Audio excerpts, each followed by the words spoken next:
Alright, sige. Yung title is, may slides. Ayan, title ko tonight is Press On. Yan, the best is yet to come. Actually, speaking of traffic, kanina nga, sobrang traffic. Syempre, yung mga tugtog, somehow yung nasa Spotify playlist ko was all about yung mga Debbie Gibson, mga gano'n. Mapapa-induct ka rin, no? Tapos meron din siya mga kantang, kakaiba din, di ba? Yung mga foolish beat. Alam mo na, ang gusto ko lang makita natin dito, yung bang okay lang yung, we reminisce of the past, maalala natin. Minsan nga kung papakinggan mo yung mga kantang ganyan, maalala mo kung gaano ka kakengkoy noon, kung gaano kang katanga noon, kung gaano kang ganito. Pero pag maalala mo, matutuwa ka. Alam mo kung bakit? Matutuwa ka kasi of knowing what we have now. Knowing what we have learned. Knowing na lahat yun nadaanan na natin. Kaya sabi ko nga kanina, okay lang yung mag-reminisce, okay lang yung magtingin niya sa nakaraan. Just make sure na hindi ka diyan nakatira, at yung puso mo wala na diyan, at yung puso mo nandito na kung nasaan yung present and nasaan yung future, kasi doon tayo dapat pinatitignan ng Panginoon at kailangan mag-press on tayo ron.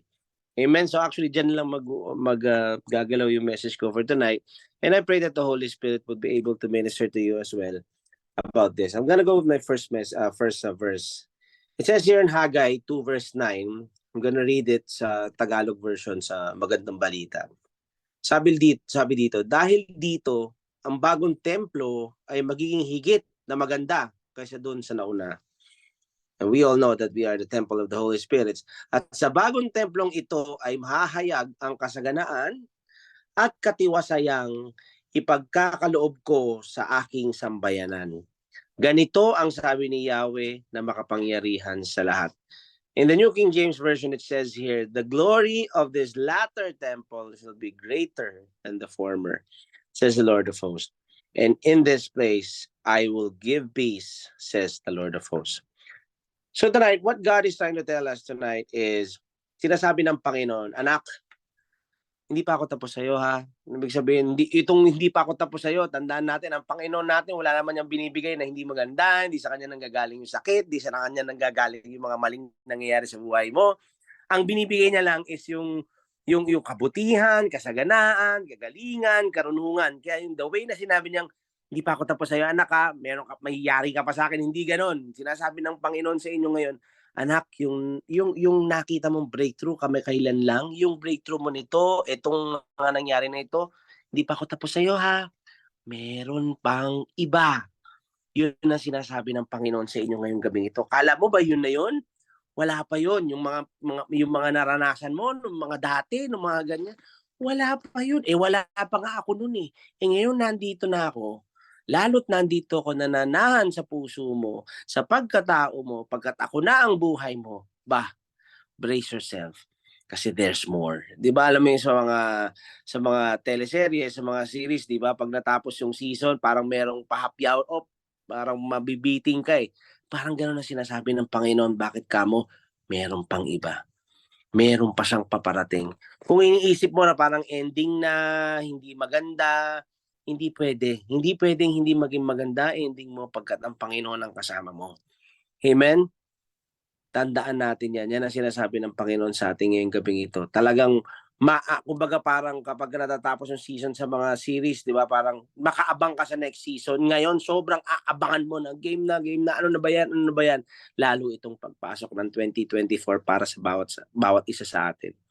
So whatever your situation is right now, if you are in a bad situation, tandaan mo lang, hindi naman yan habang buhay. It's not going to be like that forever. Abangan mo with a confident expectation na yung ending at yung parating na 2024 na ibibigay sa iyo ni Lord, hindi pa siya tapos sa iyo. Sa pag-shower ng blessing, sa pag-shower ng favor, sa pag-shower ng wisdom, He's not done with you yet. And as long as we are breathing, it will just be better and better and better and better and so forth. Puro pa better lang yan.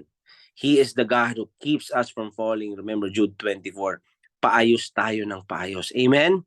Kaya lang naman nagkakaroon ng mga sagabal, nagkakaroon ng mga tribulation, nagkakaroon ng mga trials. It's because of the enemy. Ituro ko na sa inyo yan sa testing of our faith. That is the enemy and of course of our wrong decisions. Kaya nagkakaroon tayo ng mga trials. Amen? So sinasabi ng Panginoon sa atin ngayon, kung ano man yang iniisip mo, at nakita mo, if ever nakita mo may na-accomplish ang Panginoon sa inyo noon, or even this year, may na-accomplish ang Panginoon sa atin ngayon eh. Diba? Kaya kong ulitin yan at mas higitin pa. Hindi lang yan. Doble-doble, siksik, liglig at umaapaw pa. Parang sabi dito sa verse natin, I'm going to give you a latter rain. Alam niyo sa Israel before kasi may dalawang ulan, yung each season. Yun yung former rain at saka yung latter rain. And also translated as yung baga ito rin yung autumn and spring. Sa Jeremiah 5 verse 24 it says here, they do not say in their heart, let us now fear the Lord our God, who gives rain, both the former and the latter in its season. He reserves for us the appointed week of the harvest. So literally, yung latter rain represents the harvest. Yung former rain, yun yung ulan na para matil yung ground bago ka magtanim. Amen? Nakuha nyo? So it's like God is saying to us tonight na kahit yung mundo puno ng pagsubok, puno ng taong mga kontrabida, at minsan may mga masasamang nangyayari, we have to understand that we are not of this world. And we need to understand God's nature na kung ano man yung nangyari before, kaya niyang higitan yan. Kung ano man yung masamang sitwasyon nyo, kaya niyang baligtarin yan, kaya niyang maniubrahin yan para sa ikabubuti mo. Why? Because He gives us the latter rain. Gustong sabihin ni Jesus sa atin ngayon, whatever has happened before, kaya kong higitan yan. Paulit-ulit ko sinasabi. Kaya kung meron man kayong, sabi ko before, I've already share ko na sa inyo that sometimes yung former glory natin, isa rin yun sa nakakaharang sa atin para makaabante. Na minsan nakatingin tayo kasi parang mas mayaman tayo noon, mas maganda yung trabaho natin noon. Wala pa yan. Wala pa yan sa kayang ibigay ng Panginoon if we would just press on to the dream that God gave us. Amen? Huwag kang masyadong maging busy sa kakatingin sa kung anong meron tayo noon. Kung kaya kung sumasaya nga tayo pag naaalala natin yung mga awitin, sabi ko nga sa inyo, di ba? Syempre, merong mga sa namin na pag-usapan yung sa isang fellowship.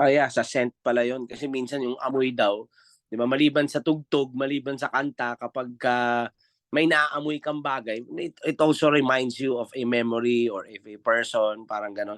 Parang minsan kung napapasaya ka nga pag nakakarinig ka ng tugtog eh, 'di ba? Na naaalala mo yung mga bagay na yon. Dapat mas kaya mong maging masaya doon sa mga parating pa. Nakuha niyo yung ibig ko sabihin? Kasi minsan nga parang enjoy ka, naaalala mo, uy, nakakamiss naman. Siyempre, minsan may mga reunion, may mga ganyan, naaalala mo yung dati, na-excite ka. Hindi mas pa-excite ka doon sa ibibigay ni Lord. Amen? Naalala mo si Elijah. Powerful man of God, called for rain, raised the dead, did a lot of miraculous things. Remember, may assistant siya, si Elisha.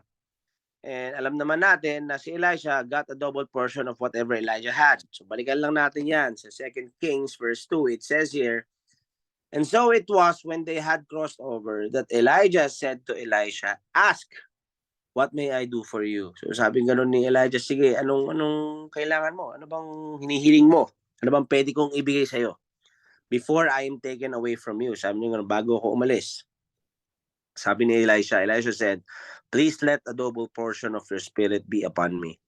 And then Elijah said, mabigat yung hinihiling mo, di ba? Parang sabi niya, okay, parang double portion kung anong meron ako. Pero sige, sabi ni Elijah, sige, walang problema.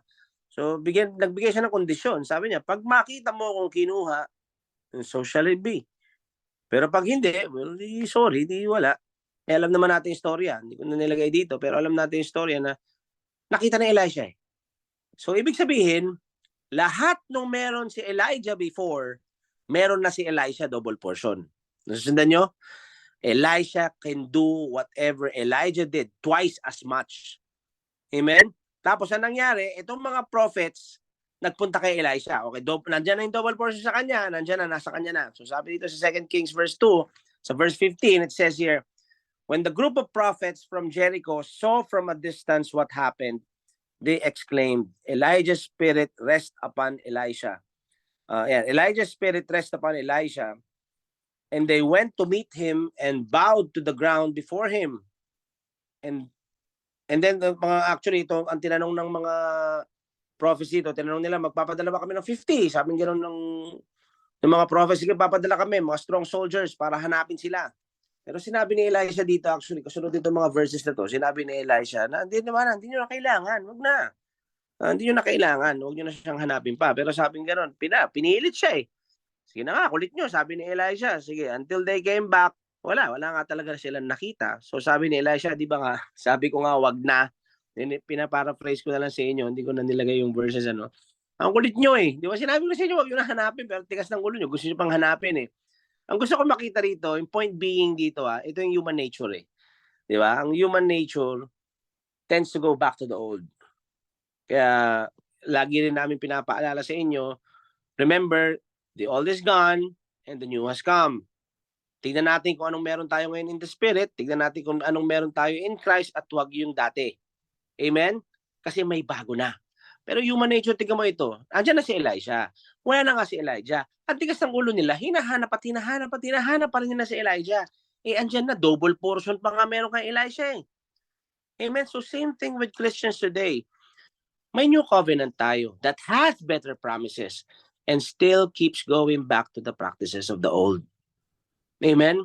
Lagi tayong nakatingin doon sa nakaraan. Lagi tayong bumabalik kung ano yung meron noon. Baka hindi, baka kaya pang ayusin yun noon. Actually, may bago na eh. Yung dati natin, wala na yon, may bago na ngayon. Mas maging blessed tayo at mas mag-look forward tayo at mas abangan natin at mas maging excited tayo doon sa paparating kasi mas maganda yung parating. Amen? Tandaan natin may Jesus na tayo. At yung Jesus na ito, nasa atin na. Di ba? Ba't titingin ka kay Job? Di ba? Ba't titingin ka pa kay David? Yes, we have things to learn from them, pero may Jesus na tayo.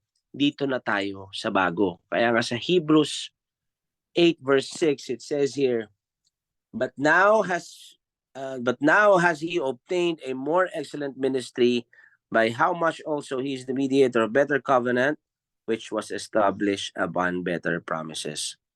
Yung covenant that we have now is better from the former, and it has better promises. So dito makikita natin nature ni God na palaging pataas. Papunta lang siya sa pataas eh. Alam mo yun, paganda ng paganda, pabuti ng pabuti. Alam mo yun, hindi sa kanya lang gagaling kasi yung pababa ng pababa, palubog ng palubog. Hindi sa kanya yun eh. Pataas siya eh. Hindi better tapos suffer, tapos better tapos suffer. Pa-better ng pa-better siya. Ang nangyayari lang, yung suffering kasi, nangyayari dahil we live in a fallen world, at nandyan ang kalaban, nandyan din yung mga maling desisyon natin. Kaya nagkakaroon na, meron tayo niya. But we have a fruit of the Spirit, which is long-suffering, which is patience, na kahit may ganyan, alam natin kung ano yung pananampalataya natin sa Panginoon, na alam natin na, teka muna, this suffering will not last long. Why? Because the best is yet to come, at yan ang sabi ng Panginoon. Amen? Tanda natin, suffering may come, but it's only for a while. Remember sa 1 Peter, di ba? Compared to what is to come. Alam niyo yung sa movie, di ba, sa mga Marvel, madalas, di ba, sa after the credits, meron pa pala. Parang ganun lang yun, kapatid. Kaya siguro, maaari meron sa inyo ngayon na parang somehow, not in a very good situation, medyo parang, alam mo yun, na parang, yeah, you're getting by, but then, alam mong hindi yan yung will ng Panginoon sa'yo. Tandaan mo, hindi pa huli ang lahat, hindi na yan yun. There's more. Amen? I don't know what has happened in your life na somehow parang layo na minsan ng tingin nyo siguro. Baka parang minsan sinasabi na layo ng tingin mo di ba? Ganyan. Na baka inisip mo, baka kung nasan ka ngayon, yan na yun. Kapatid, hindi niremind ko lang, hindi. Kung nasan ka ngayon, hindi na yan yun. Okay, maging excited ka dun sa parating. Isipin mo na baka mamaya may isip mo na ito na yata talaga para sa akin, baka ito na will ni God para sa akin, okay naman ako eh. Diba? Ito na yung work ko siguro, ito yung buhay ko siguro, I just have to live with it and worship God. Be careful not to fall into the place of complacency. Kasi ang nangyayari niya, parang okay naman eh, nakakain naman, 3 beses ang araw, ayos naman, ganyan, okay naman buhay. Diba? Na parang, I'll just worship God, makinig ng Bible study, remember, dapat tayo, instead of be complacent, let's be content. Natuturo ko na sa inyo before yung contentment. Contentment, Bible contentment means you are happy and you're content with what's happening to you right now, pero alam mo that it's just a phase because God has something better for you. Why? Hindi ka naman inaangat, hindi ka naman ine-elevate, hindi ka naman pinopromote ng Panginoon para sa sarili mo lamang. Kaya ka pinopromote at ilalagay ka ng Panginoon where you will be a blessing sa mga tao. Amen? Kaya hindi pwedeng steady ka na lang dyan. Nakuha nyo yun? Na talagang meron tayong may ultimate dream ang Panginoon para sa bawat isa sa atin. Amen? And I truly believe lahat kayo pinakitaan ng Panginoon eh. I myself, pinakitaan ako. We all have a glimpse or a vision of what the Lord has for us. And gamitin niyo yan as an encouragement na alam mo na hindi ito yun. Lahat kayo pinakitaan ng Panginoon, naniniwala ako. Hindi ako naniniwalang walang pinapakita sa inyo, Panginoon, kung saan kayo dapat, kung saan kayo gustong dalhin ng Panginoon. Nakikita niyo yun eh. Huwag niyong isipin guni-guni lamang yun, mga kapatid. Inilalagay ng Panginoon yan sa ating mga puso nang sa ganun, panghawakan natin yan. Parang sila Joseph. Ninilagay yan, napanaginipan niya, binigay ang dream sa kanya, binigay ang pangarap na sa kanya na he'll be second in command. Yes, there is something in between na nangyari, ang dami niyang dinaanan. It's not that it's God's will, pero andun ang Panginoon sa kanya. Kaya nga even before na mangyari ang lahat ng yun sa kanya, prospered na siya eh. Bakit? Kasi andun si God eh. Amen? Nakukuha niyo ibig ko sabihin? So God is telling to you right now, kapatid, kung nasan ka ngayon, there's more. Hindi lang yan yun. I'm not done with you yet, and the best is yet to come. We all know, alam naman natin nangyari kay David, di ba? Buhay ni David, grabe. They have been winning battles, kingdom, getting bigger and bigger. At the time of David, conquered a lot of cities.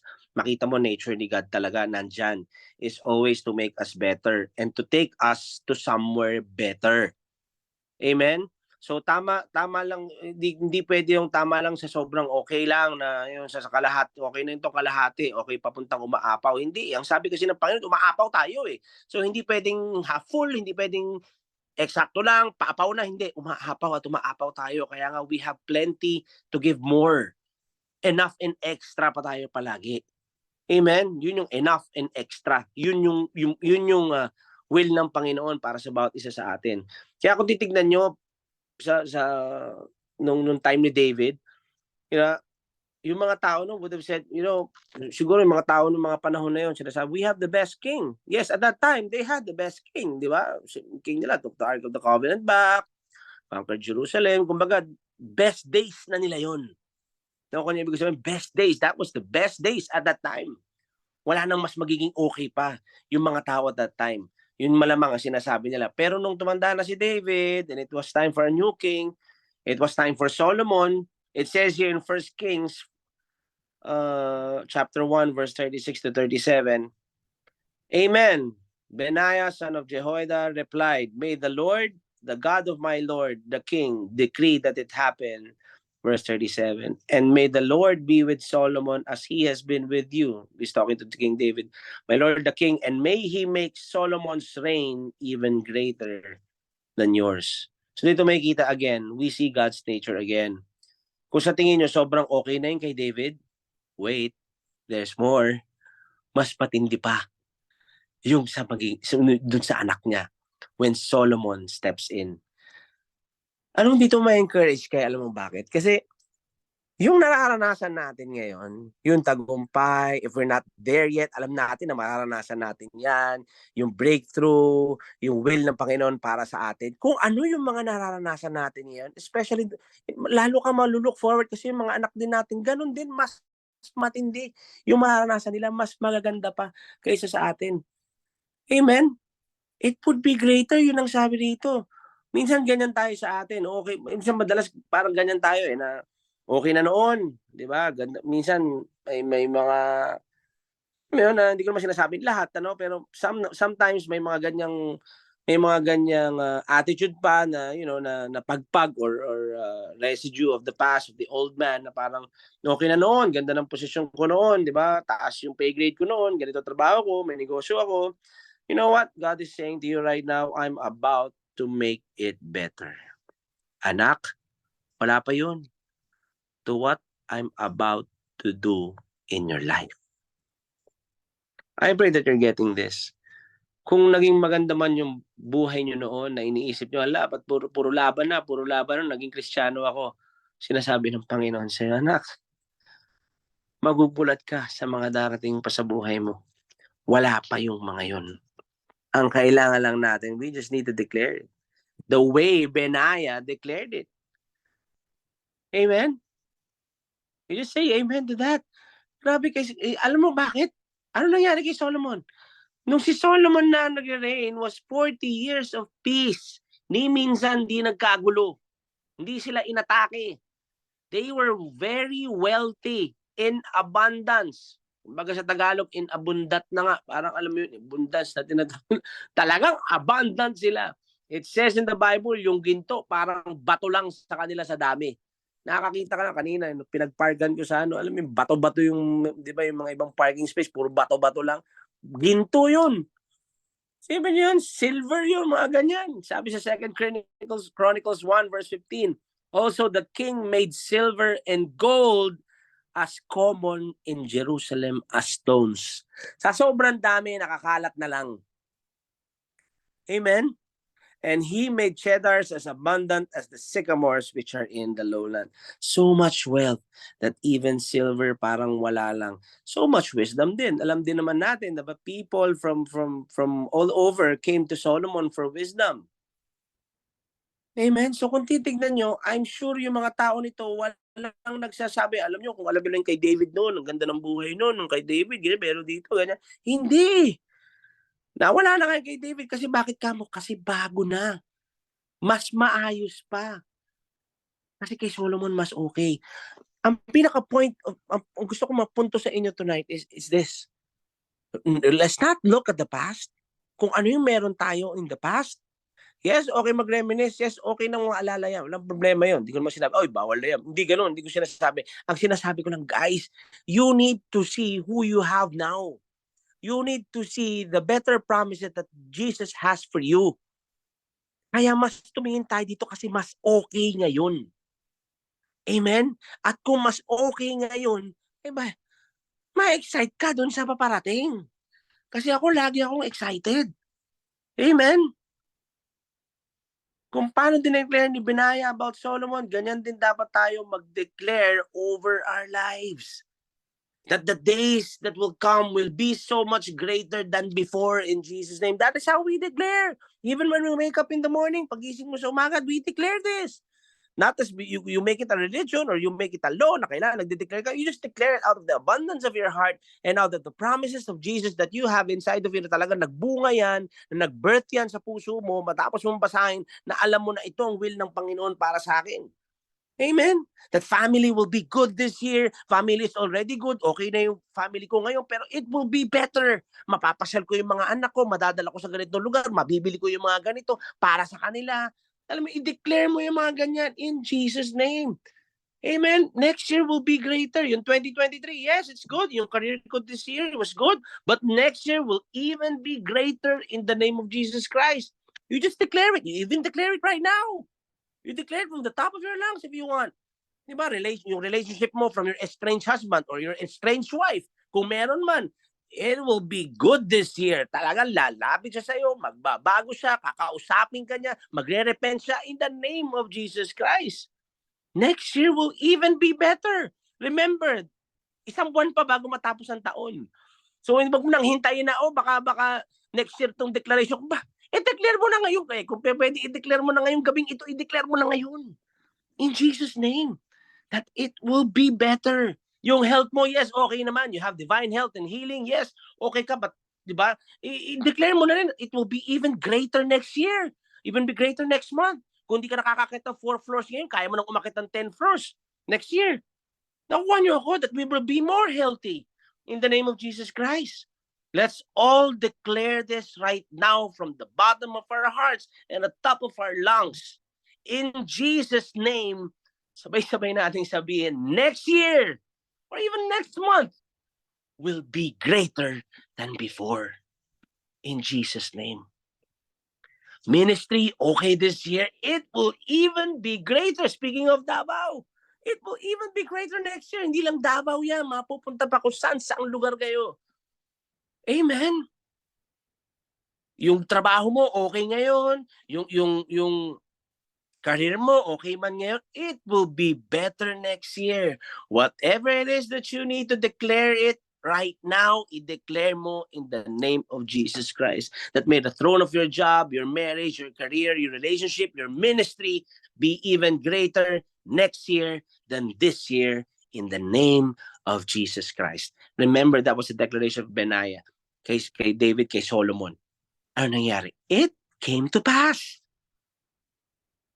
So don't even have an inkling of doubt na lahat na dineclare natin ngayong gabing ito will not come to pass. Because no word of God shall ever fail. Remember that. And this is the word. This is what God wants us to walk on. Ito ang gusto niyang lakaran natin. Bakit kamo? Hindi lang naman kasi tayo yung nabibless dito. Nabibless yung ibang tao. Ang daming taong ligaw.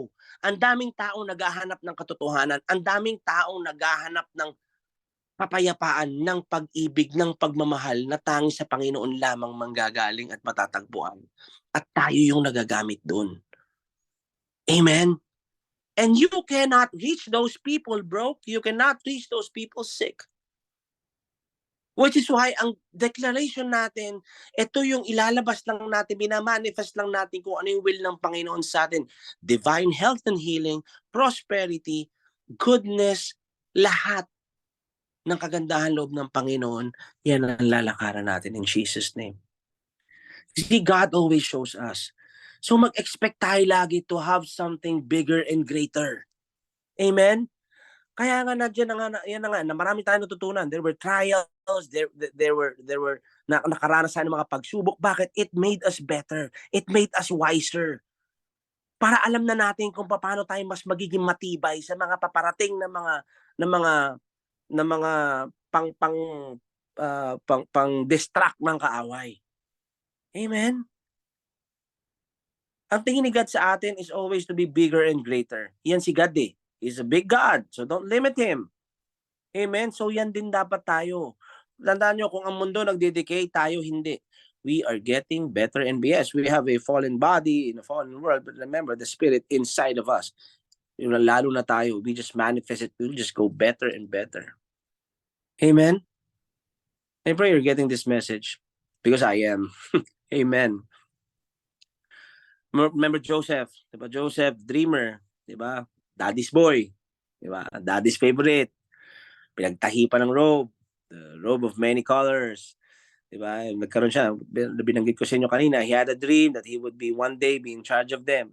11 yung kapatid niya, wala siya masyado ginagawa. Actually, their dad always made his brothers and all the things needed to be done. Siya inutusan yung mga iba, kasi nga, ayaw nga rin, favorite eh, diba? Until nga he shared his dream. Kaya, yun nga, kaya lang, minsan, diba, parang, nung sinare niya yung dream niya, sinare yung dream na nilagay ng Panginoon sa kanya, ay na, nagkaisa-isa yung mga kapatid niya, nainggit, binenta siya. And actually, dapat balak pa nga siyang patayin kung hindi pa siya pinigilan ng kapatid nila, si Ruben, nayari na sana. Pero, ang ginawa nga nila, kinikwento ko na lang, yung ginawa nila, sinabi nilang nila na namatay, pero ibinenta na lang nila, parang pinalabas sila na nakinain nila ng wild animal. So, napao naman siya, yung mga kapatid, kumbaga yun ang sinabi ni Ruben na, yun, ito na lang, benta na lang natin kasi para naman wag nang ganyan mangyari. So, yun ang sinabi nila sa tatay nila. Isipin nyo na lang tong si Joseph, okay, naging slave siya. And sa totoo lang, kung gusto ko makita rito, I just, I try to, na-imagine ko lang, just think of it na kung si Joseph, isipin nyo kung parang yung madalas ng mga ibang Kristiyano ngayon na like most Christians do actually. In prison, nagkwento siya ng, alam nyo, di naman ako dating slave eh. Alam nyo, ganito ako eh. Di ba? Ganito ako noon. Ganyan ako. Favorite ako ng tatay ko. Alam mo ba yan? Ganyan. Pinagtahi pa nga ako ng eh. Di ba? Kung makikita mo lang yun, nako, lalaki mata mo sa ganda. Everything was good. Those were the days. The good old days. Di ba? Kaya lang, sinabi ko kasi yung dream ko sa mga kapatid ko. Kaya ito, ngayon, sablay. Trip. Kasalanan ng kutoy. Di ba? I really don't see Joseph being like this in prison. Kaya lang madalas, even Christians, ganito ang nangyayari. Pag may nangyayari, bate, kasi ito kasi, ito na yata talaga, di ba? Di ba? I'm only human. May kanta, I'm only human, born to make mistakes, di ba? Wala na, dito na ako sa kulungan. Wala na, katapusan, ito na ako. Ito. Pero alam mo, ganda ng buhay nun, no? Parang, I really don't see Joseph na ganito. Hindi eh. Hindi ganyan si Joseph. Alam mo, nakikita ko kay Joseph, I see Joseph as the perfect illustration of a content person. Yung sinasabi ko sa inyo kanina. Content person is, ano ka eh, kumbaga contented ka doon sa nangyayari sa'yo, but you're striving to make it better. At alam mo na you're just passing by. Yun ang contentment. And even if he was in jail, he kept standing and working and believing for the dream that God has for him. Alam nyo, ganyan dapat tayo. Dumanas man tayo ng minsan pagsubok, kailangan panghawakan natin yun. We have patience. Faith and patience inherit the promises. Yung patience na yan, actually yan yung principle ng long suffering. Diba? You still continue to believe. Yes, dumadaan ka sa suffering, pero you continue to believe. Hindi ka nag-give up, hindi ka umaayaw, hindi ka rin nagtitiis. Kaiba yun eh. Nakatayo ka, naniniwala ka, at lumalabang ka. And I believe Joseph also believed that the latter days will be greater than the former days. That naniniwala ko that yung mga panahon niya nandun, God is telling him every step of the way that the former days has nothing compared to what it is to come. Kumbaga, the best is yet to come. Pinanghawakan ni Joseph yun. Eh nakita niyo naman kung hanggang sa siya umabot. And it did. He went all the way to the top. After interpreting the dream of the Pharaoh, di ba, he ended up second in command. Genesis 41. Let's go on the next slide. So Pharaoh said to Joseph, I hereby put you in charge of the whole land of Egypt. Then Pharaoh took his signet ring from his finger and put it on Joseph's finger. He dressed him in robes of fine linen and put a gold chain around his neck. He had ride him in a chariot as his second in command, and people shouted before him, Make way! Thus he put him in charge of the whole land of Egypt. His dream came true. And remember mga kapatid, itong pangarap na ito, itong dream na ito for Joseph was not just his dream. It was the dream that God gave him. At marami sa atin, alam ko, binigyan tayo ng dream ng Panginoon. Hindi ako naniniwalang walang nilagay sa inyo eh. Kristiyano tayo lahat eh. I truly believe nilagay na sa inyo ng Panginoon yan. Kaya lang yung iba sa inyo, baka mamaya tinasantabi nyo lang, baka guni-guni nyo lang, o baka kayo lang. Malalaman nyo yan kung sa Panginoon galing yan. Amen? I'm trying to say to you guys, binibigyan tayo ng vision eh. Yung vision na yan, yung dream na is to encourage us. Kaya kapatid, panghawakan nyo yan. He may not show us the process, yung in-between nung dream. Di ba? Kasi talagang, andyan yung attack ng kalaban eh. Andyan yung mga trials, andyan yung kontra, andyan yung opposition. Kasi siyempre, sino naman ang gustong marating mo yung dream ng Panginoon na para sa atin? Ayaw ng kalaban yan. Pero tandaan natin, yung vision na binigay sa inyo ng Panginoon, yung dream na binigay sa inyo ng Panginoon, use it to motivate and fuel you. Tandaan mo, ito lang sasabihin mo sa sarili mo, pangarap ni God para sa akin to. Hindi ko pwedeng pabayaan to. Amen? Wag na wag kang susuko. Why? He's not done with you yet. Amen? Yes, nakasulat na. Yes, talagang sinabi ng Panginoon yan. Yes, binigay yung vision na yan. But we're not living it yet. So, anong gagawin mo? Prepare and brace for it. And as you walk through life, natututo ka, lumalakas ka, mas nagiging matibay ka, mas nagiging wiser ka, mas nagiging stronger ka. So when that time comes, you know how to handle it. Amen? So guys, kung ano yung meron sa inyo ngayon, anong sitwasyon nyo ngayon, tandaan nyo, wala pa yan dun sa parating. Yung ministry, yung na-evangelize mo, yung ganito, wala pa yan. Yung na-heal through you, wala pa yan dun sa parating. The best is yet to come. Amen. May kasabihan tayo na wala na yan. Sinasabi, wala na yan. Ano na yan? Nalagpasan ka na ng swerte mo, di ba? Sa mga non-believers, natandaan ko nung araw, yan ang kasabihan eh. Wala na yan. Lumagpas yung opportunity. Na-pass na eh. Tapos na yung alignment ng mga bituin na wala na yung Libra star and ganyan. Yung cusp ng Pisces, ganyan-ganyan. Wala na, lagpas na. May mga ganyan pa sinasabi. That is a lie. Diba? Kailangan hintayin mo mag-align yung stars ulit. Again, a lie. Nasa inyo yan. If you are not afraid to step out in faith, tandaan nyo, Jesus himself knew it wasn't his time yet in John 2. Remember? Di ba sinabi niya, sinabi pa ni Jesus na, hindi pa naka-align yung stars para sa akin, hindi ko pa oras. Diba? Hindi. Nung sinabi ni Mary na, sinabi doon sa mga servants, just do what he said. Just do whatever he tells you. Anong ginawa ng Panginoon? He just did it. Nasaan yung oras? It was on His side. Nasaan si Jesus? Nasa inyo. Nakuha niyo ako? Same thing with us. Jesus is in you. Kaya di mo na din pwede sabihin na, no, it's not my time yet. Unless it was told to you by the Holy Spirit and you have this impression na relax muna, then go ahead, relax. Di ba? Pero tandaan natin, you won't be able to know yung bagay na yan na gusto mong umpisahan kung hindi mo umpisahan, kung talagang galing sa Panginoon yan. Nakuha niyo ako? Kaya madalas, paano mo malalaman kung galing kay Lord talaga, kung siya ba talaga nagsasalita? Ang sinasabi ko, alam nyo, kung ni minsan hindi nyo sinubukang gawin yung pinagagawa sa inyo para masubukan nyo kung siya talaga, hindi mo malalaman kung siya talaga yan. Amen? Huwag kayong matakot na magkamali. Amen? Remember, you have grace. Hindi ka pababayaan ng Panginoon. Hindi ka nga hayang bumagsak yan eh. Katulad binanggit ko kayo na sa Jude 24, He is the God that keeps us from falling. Amen? I want you guys to put this into your heart tonight, that God has something in store for you. Whatever yung glory days of the past or former days of the past, kung meron mang magagandang bagay na nangyari yun, it's nothing compared to the glory days that is to come.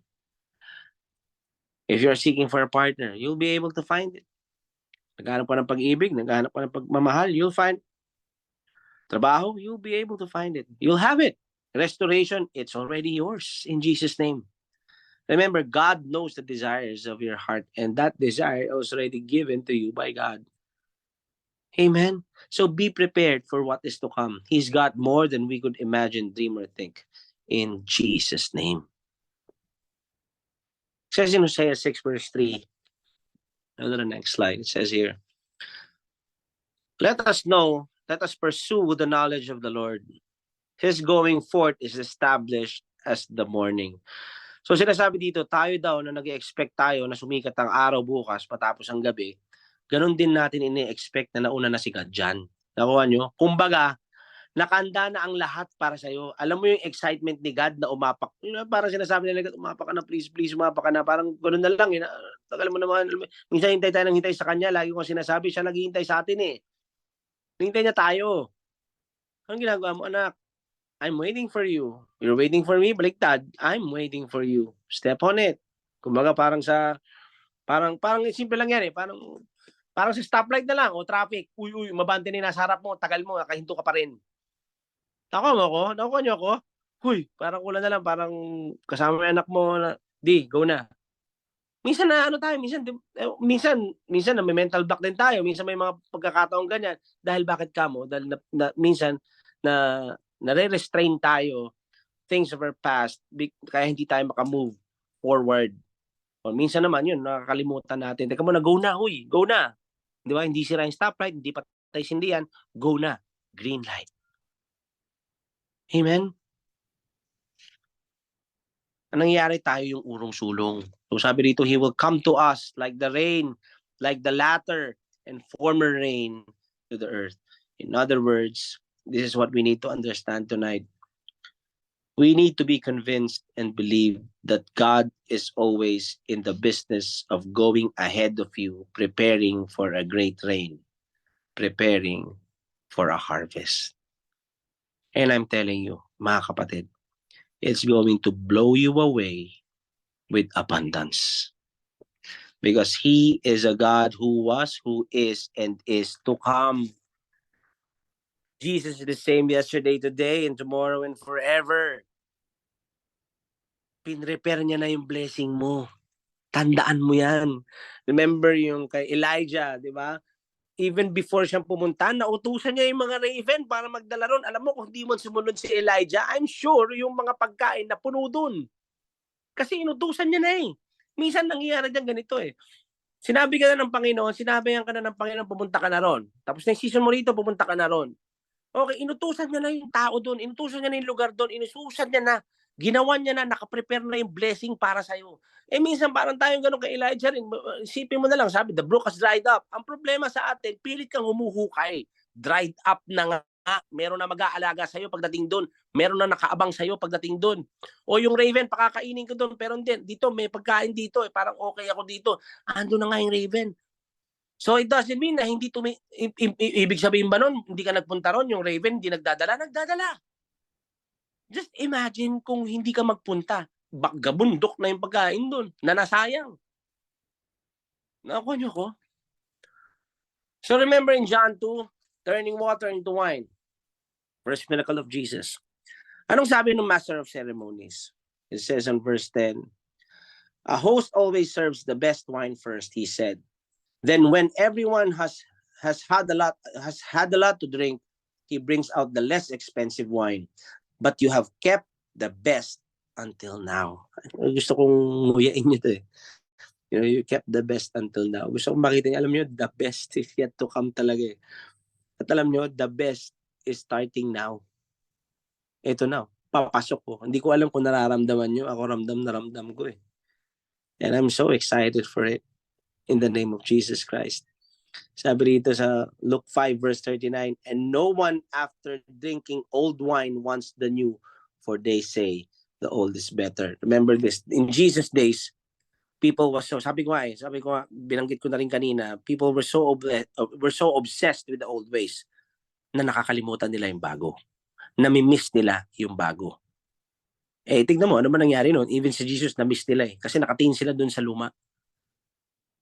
Iba yung inaabangan nila. Na-miss nila si Messiah. So God, with this verse, God is somehow telling us, kapatid, I know that the Holy Spirit is ministering to you tonight. Kapatid, kakafocus mo sa luma, nami-miss out mo na yung bago na para sa'yo. Yung nangyari sa kanila noon, nakafocus sila sa old way, yung mga yan, sa old covenant, na-miss sila si Jesus eh, which is the new that has better promises. Ako, for myself, ayoko ma-miss yung bagong hatid ng Panginoon sa akin dahil masyado akong busy tumitingin sa nakaraan. Instead, I'd rather look to the future where God has prepared a great train of harvest for me in Jesus' name. And I pray that you do the same. Amen? Let's go to Acts 4. Let's go to Acts 4. This was a time when Peter and John healed the crippled man. Tapos itong mga Sadducees, mga Pharisees, mga Sadducees, sabi nga ni AWM, mga Sadducees, di ba? Nagagalit. Di ba na tigilan nila, kaka-preach. Sabi, tigilan nyo, kaka-preach about Jesus, sinasabihan sila, di ba? Kaya pinaresto sila. Pero in turn, wala naman din sila nagawa, nakalaya rin naman eh. Kasi nga, takot din sila magkarayot. So, nakalaya rin naman sila. So, dami naniwala sa kanila. So, as soon as they were freed, they started praying. I want you to hear this prayer of them. Sa Acts 40 verse 30-31. Ito yung prayer nila. Stretch out your hand. Excuse me. Stretch out your hand with healing power. May miraculous signs and wonders be done through the name of your holy servant Jesus. Tingnan nyo. After this prayer, the meeting place shook and they were all filled with the Holy Spirit. Then they preached the word of God with boldness. So kung makita na ito, yung after ng prayer nila, the meeting place shook. And they were all filled with the Holy Spirit. Then they preached the word of God with boldness. Ang gusto kong makita natin dito is this. They were all filled with the Holy Spirit. Remember, Peter and John was already filled. But it said on this particular event, again, they were filled. So, hindi ko sinasabing umaalis. Hindi naman umaalis ang Holy Spirit. So, ang gusto kong makita natin dito is this. Yes, we have the Holy Spirit, but there are times that He reminds us na yung kapangyarihan niya that He already put inside us is nandyan. Minsan kasi nalilimutan natin ano meron tayo. Do you get it? This is what the Lord showed me here. You need to know right now, at lagi mo ilagay sa puso mo, that you are the temple that was promised of the latter and greater glory. In our first verse kayo na di ba Haggai 2, it's not about Ezra's temple anymore or Solomon's temple. It's about the temple Jesus has established, which is us. So yung glory na yan na sinasabi dito nasa atin na. So ano ginagawa niya? He strengthens us para labanan yan, i-eject yung mga takot, worry, anxiety, and the voice of the flesh. And ano pang ibang binibigay ng Panginoon? He gives us boldness of speech. He strengthens us on the inside. So whatever is of the old, today is meant to be bigger and better. All you have to do is to believe it. Amen? In Job 42 verse 12, it says, Now the Lord blessed the latter days of Job more than his beginning, for he had 14,000 sheep, 6,000 camels, 1,000 yoke of oxen. Gusto ko makita nyo rito yung nature ni God eh. Alam mo yun? Na palaging yung luma, man, gusto ko kasi kayong ma-excite sa parating eh. Kaya gusto ko makita nyo to eh. Ma-excite kayo sa parating kasi palagi tandaan nyo. Tapos ng problema, alam niyo naman may umaga, tapos ng gabi may umaga eh. Joy comes in the morning.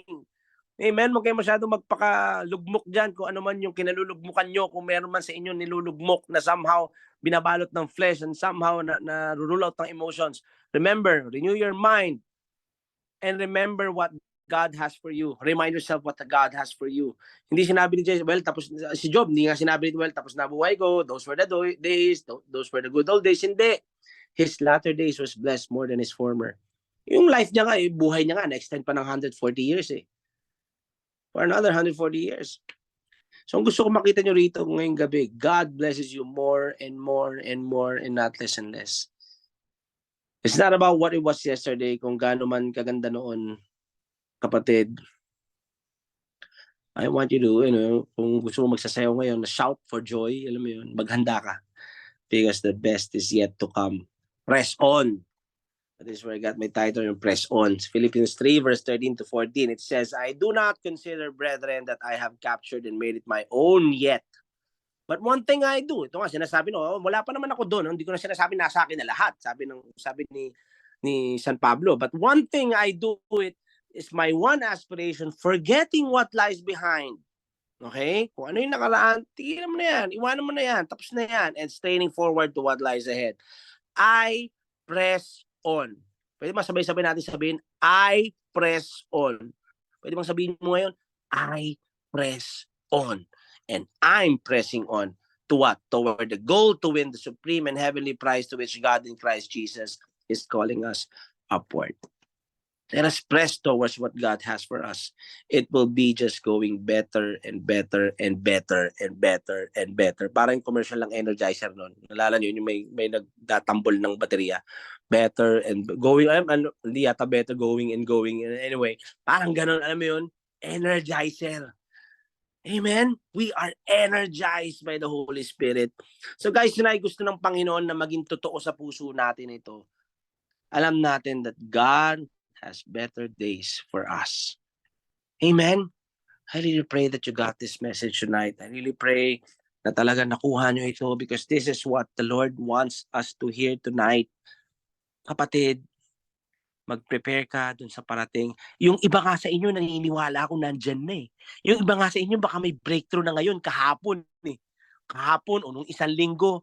Alam ko nararanasan nyo na yung breakthrough ngayon eh. Bakit? Kasi pangako ng Panginoon yan. Ramdam na ramdam ko sa inyo yan. Amen? The best is yet to come, more than we can think, dream, or imagine. You just have to believe it in the name of Jesus Christ. At wag kang mabalisa kapag ka biglang may mga humps, may mga konting detour. Wag kang mabalisa. Laban lang, diretso lang, kapit lang, hawak lang. Kung ano yung binasa mo, kailangan ma-conceive mo yan, maging totoo yan. Yes, we have a lot of verses. Pag minsan nagbabasa ka, alam mo sa isa mga napakaraming verse, even sa Deuteronomy 28 na lang, pag isa may blessings, kahit isa lang dun, maging totoong-totoo sa'yo. I tell you, pagka yan na birth sa loob mo, nag-conceive yan, hindi pa pwedeng magbunga yan eh. Hindi pa pwedeng hindi magbunga yan. Magbubunga at magbubunga yan. Amen? And I'm excited for all of you. Sobra sa paparating this 2024, and even I'm sure marami pang mga darating pang breakthrough bago pa matapos yung itong taon na to, and I'm believing for it because God is the God of breakthrough. Yan yung pinagsisilbihan, yan yung mahal nating Panginoon, yan yung Panginoon na nagpadala ng kanyang anak para mamatay sa krus para sa atin, para sa inyo, para sa iyo. Sarilinin mo, angkinin mo na ginawa ng Panginoon yan para sa atin. Kung nagawa niya nga binigay yung anak niya eh, hindi niya ba pwedeng ibigay sa iyo yung pangarap na binigay niya sa iyo na may sa katuparan? Alam mo kung sinong humaharang na lang maliban sa kalaban? Ikaw, kapatid. So, tama ng urong-sulong. Be energized and be quickened by the Holy Spirit sa lahat ng word na nilagay niya sa puso mo. And step out in faith. Amen? So thank you, Lord, for the rain of the blessings that you have poured on us, that you keep pouring on us, and that you will pour on us. In the name of Jesus Christ. Amen. Amen and amen. And this is what I have for you guys tonight. Brother Session, Brother Ron, if you have anything to add up, add. I think that's good. Praise God for an encouraging word. I think many of us need to be reminded of that. So, yun nga yung magandang reminder is, hindi naman sa bago. Alam natin ito mga to, pero kailangan natin ma-remind kasi nakaka-distract yung mga circumstances. So, amen. I was very blessed. I pray everyone was also blessed too. Amen and amen. We press on to the prize, the prize, Jesus Christ. And that's an encouraging message. I know somebody had to hear that. And whatever you're going through, just continue to press on. Sometimes when you press on, it needs a little bit of pressure. You need to just go forward. So I love that verse from Job, Pastor Match, na parang grabe, di ba? Like dinoble lahat, yung abundance, yung 30, 60, and there's 100-fold. And why not believe for that, right? So praise the Lord for that message. It's such an encouraging message, Pastor Macho. Thank you for sharing that. And if you guys have any questions, if there's anything in your heart that's just maybe troubling you, diba, how do I press on, sa kalagayan ko ngayon, parang hirap, parang hindi ko alam kung ano gagawin ko. Well, just shoot us a message there in the chat box, and if you have a question, we'd love to answer it. And, we'd love to encourage you guys. This message alone is already enough, it's already encouraging. But if there's anything specific you guys have, please just unmute yourselves. We'd love to agree with you in prayer. If there's anything, that's such an encouragement. Were you guys blessed by the message? Sumabay ba kayo kay Pastor Macho nung sinabi niya, lahat tayo sabay-sabay, press on. Di ba? Did you guys, because I didn't hear anybody, saying press on. Well, I pray that you guys are pressing on. I'm encouraged. It's exciting, right? That's our journey of faith. So thank you for that message. Thank you for everyone just being here. I know you guys are blessed. I know you guys are expecting more. So I guess with that, Brother Ron, Pastor Mach, is there anything you guys want to add on? Because I think that was full. That was All good, bro. I think naman kasi sobrang straightforward nung message, and again, it's a really great word of encouragement. Parang na full tank ulit ng gasolina, pwede ulit bumiyahe. So amen. Let's believe and press on. Amen. Amen. It's this is what we need. Pastor Mach? Amen, amen. Pati nga ako, nabusog din eh. Parang natama sa amin, brother, na full tank. Kahit na traffic ka. Amen. Full tank. Actually, I'm getting a drive here in Japan now, and sabi ko, yung traffic dito, sabi ko, walang sinabi sa traffic natin sa Pilipinas.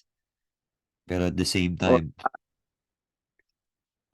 at the same time, yung kilometers kasi parang ang lalayo, di ba? Nakaka 50 kilometers ka na, pero it's just less than 2 hours. And I'm just imagining yung 50 kilometers sa Philippines. Just Metro Manila, yung 20 kilometers or 15. Yun nga lang 5 kilometers, 10 kilometers eh. Nagugulat ka sa traffic eh. Yeah, sa C5, diba? 8 kilometers lang yung BGC to Libis. Grabe. Well, we just continue to press on, regardless of the traffic, regardless of the situation. Man. So if there's anything you guys want to believe for, whatever it is, the Lord knows your heart. And let's just believe the Lord. Let's just come to agreement right now as the body of Christ. Jesus is with us right now. And let's just close your eyes, bow your heads, and let's just thank the Lord. Father, we thank you for giving us your one and only Son, our Lord and Savior, Jesus. We thank you for your promise of your Holy Spirit and the new wine that we have, and the new wineskins that you're to fill, Lord, in us. We thank you, Holy Spirit, that you're giving us revelation right now on how to get through this problem, how to get through the storm, how to get through this ordeal that we're facing, that I'm facing, that whoever's facing that, and that we're just going to press on. That Jesus will just say, be still and know that I am God. And we just declare peace right now in that situation or whatever it is you're going through. And we thank you, Father, that the best is yet to come. So, Father, we just lift up whatever it is we're believing for. And we believe that by grace it has been provided, and we receive it all by faith. In Jesus' name we pray. Amen. Amen. Amen. Amen. Hallelujah. Praise God. Amen. Praise God. Amen. Thank you so much. Everyone. Thank you. Amen. Amen. Thank Amen. you.